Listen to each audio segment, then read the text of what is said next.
Hello everyone and welcome to my channel. My name is Crown and today we are going to have some more stories that I hope that you will enjoy. But before we start, it will be so much appreciated if you would subscribe to the channel, like the video if you enjoyed it, and maybe leave a comment down below. These simple clicks would mean a lot to the future of this channel and really reward the effort that I put in every day. And now, without further ado, let's go! This is a funny pro-revenge story about how an old lady screwed over her entitled children. The actors in this story are old lady, owner of the building. She's 80 plus years old and has an apartment in the same building as a pizza place.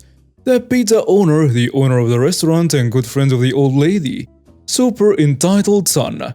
Take note, this guy is 50 plus years old and one of the three old ladies' son. They all are entitled and made a huge fuss. But this guy was the worst. A bit of background. In my town there is famous pizza restaurant. It's in a prime spot and always busy. I have known the restaurant owner since I was a kid and I know he makes tons of money from that restaurant. He has told me that he makes between $2,000 to $10,000 in profits each day, but he did not own the building and have wanted to do it since he started renting. The old lady always refused to sell, no matter the offer, and trust me, she has received huge offers. The story. This happened over a year. The old lady received an offer from a bank for the building. Everyone in town learned about it because the offer was for over $1 million.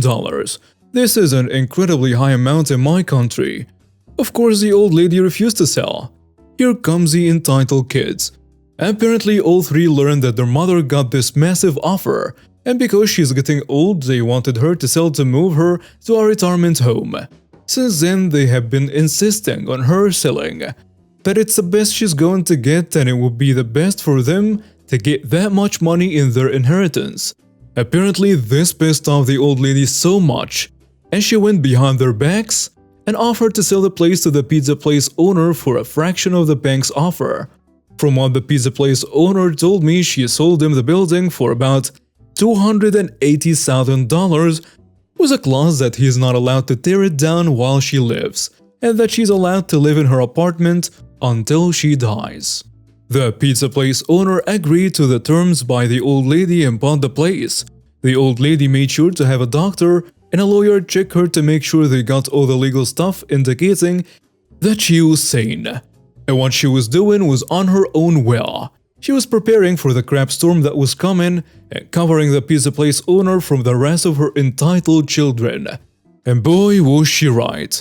A week after the purchase was complete, the pizza place owner became the sole owner of the building. The old lady oldest son showed up at the restaurant in the middle of dinner on a busy Sunday demanding to speak with the owner.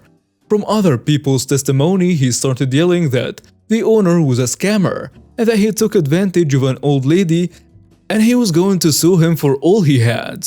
When the owner responded that he bought the place and that the old lady was the one that offered to sell him the place, her entitled son stormed to the old lady apartment and began yelling to his mother. The other two sons were behind nearby yelling as well, that he was going to take the pizza place owner to court because he took advantage of an old lady, and she was going to say in court that all was true. He even threatened the pizza place owner that he was going to kill him for what he did. Someone called the police and they handcuffed the entitled son. This is where it gets better. The old lady told her son and her other two sons that they were getting nothing out of her, even on her death. She had already donated 80% of all her money to a charity, and whatever she had left when she dies was going to the same charity. Sadly, I was not there, but I would have given anything to see the entitled son and his brothers' faces when she told him to suck it. The old lady is still alive and well. The pizza place owner is renovating the place, making it larger and nicer, and the entitled son got a restraining order to be at least 100 meters away from both the pizza place owner and the old lady. I used to work in private security. When I was first hired on, I thought the company was fairly upstanding, yada yada, because the owner and I would bond a little about our respective military careers. A guy who used to be in pararescue cannot be that bad, right?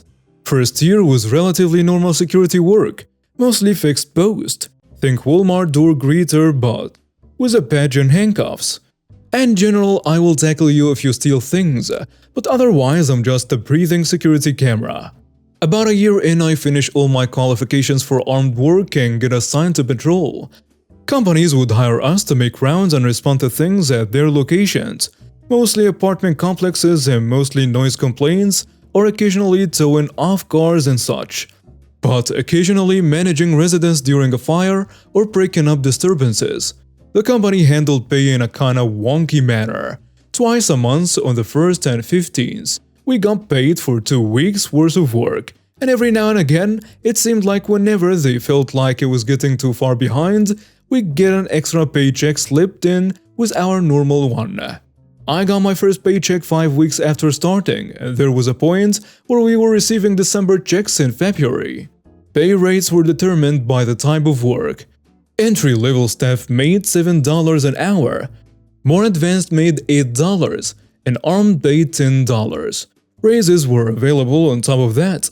For the record, I worked there for 3 years and never got a raise. And the 2 people I know who got raises each got 25 cents an hour after 4 years. Also, all of this was during a $5.15 minimum wage. Patrol required armed officers but paid as advanced, but was also guaranteed 42 hours a week on a set schedule, 3 12-hour days, a 6-hour day, and 3 days off. So most of us didn't really complain. Moving up into patrol taught me a lot about the company that I didn't know. I figured the owner was a little sexist. Ex-military types tend to be, but the depths of his sexism caught me a little off guard. And then there is a racism. I'm Latino but I look white because I avoid sun like the plague and got my bone structure from my white mother's side. Though my surname is a dead giveaway. There is a state in Mexico to which I'm apparently related. Must be a distant relative on Apulita's side. I was apparently good enough to be on patrol, but not promotable, even though I worked so hard, even though supervisors routinely recommended me for promotion. Or the fact that we had one black guy on staff, and he was fired for something that other people got away with. The female officer who was assigned the easiest shift because it's all she can handle, and this way it's obvious I'm trying to work with the women. Those are as close to verbatim quotes as I can recall. For the time he held a contest between patrols for excellence and cancelled it after 2 months. 2 months in which it happened that the female officer won once and took second once. The Mexican dude won once and took second once. Between those 2 months, I made an extra $30 in gas cards. Woohoo! For frame of reference, here are a couple of things white dudes did that they didn't get fired for. Hitting 120 miles per hour in a company car in a 40 miles per hour zone. After over a year of doing 20 plus over, carrying a gun without the proper permit, blatant sexual harassment, admitting to skipping stops on a route and just sending the business a full statement, writing racist slogans on the front of the company-provided taser cartridges. Hold Me Down is the one I remember. Tasing people without proper justification, sleeping on the job, working drunk, and so on. I also learned about how they screwed over clients. This company pays for 12 hours of continuous patrol between their 3 properties. But the owners want more money. So that route also covers 5 apartment complexes and handles cash drops for a couple of stores. Another business pays us $1 million a year for 5.5 hours per weekend and 7.5 hours per weekend night, approximately $450 per hour. And that route jumps off property like clockwork every night to take care of 3 to 5 other properties at specified times, leaving that client without their only security at key times. This group of apartment complexes pays for 1 hour on property per night. Might get half of that if the night is slow because of the workload. And then he decided to screw over his staff. Even more. Patrol was offered a salary that was 10% less than the minimum legal salary, with a strong implication that if we wanted any hours at all, we'd take it. Once we were all salaried or gone, things shifted over to 48-hour weeks. I did the math at one point and realized that if I watched a movie at the theater and ate twice at fast food on every day off, it was still cheaper for me to not work than work, because of gas and food while working, considering I walked about 12 to 15 miles every night as part of the patrols, which requires a fairly brisk pace, which requires calories galore. But if you were scheduled off and they called you in, you either accepted the extra hours or you got chewed out. And if you made a habit of saying no, you get written up for anything they could think of. Then one of my colleagues got into an accident at work. He was hospitalized for like 9 days and ended up making a full recovery, but he was in a company car. So according to the company, he was responsible for paying the $2,500 insurance deductible. I'd had it at that point. I borrowed some money from my mother to talk to a labor attorney. Best $200 I ever spent. The attorney gave me 3 pieces of advice. If there is a problem with the way we're being paid, talk to the labor board. My colleague was not on the hook for the car. That's why the company had insurance. It wasn't our fault that he was too cheap to spring for a lower deductible. Document everything, but keep my name out of anything. I passed word to the injured colleague about the insurance thing, and he lawyered up pretty much immediately. His family had enough money that he didn't have to work. I also made a not-so-anonymous phone call to the state labor board, asking that they not reveal it was me. 3 weeks later, I'm in the office handling post-shift paperwork when the rip comes in. I got out as fast as I possibly could. I didn't want to be there for that whole thing. Fast forward about 6 months and the labor board has finished their investigation. Turns out that the salary was in fact too low to be legally allowable, but also that our positions were not legally eligible for salary anyway. So all of those 48, 60, 72 plus hour weeks were full of overtime. Unpaid overtime on which we were owed interest. Also, requiring patrol to be armed but not paying them armed rates was not legal. Based on the employment contract, any work for which we required that license required, we be paid the rate associated with that license. Also, the twice a month you're paid for 2 weeks of work thing isn't legal either. So we got several oversized paychecks covering back pay, plus others covering interest, which had to be noted in a check stub as interest on back pay. The labor board rep couldn't do anything about the ways they were screwing over their customers, but she did have someone she could call. Someone she did call. A couple weeks later, that investigation started. I don't know all the details. I left during that time to start some higher education, but a few months later they sold the company to someone else. And I heard through the grapevine that part of the reason was that they lost several contracts and all that back pay pretty much wiped out their savings.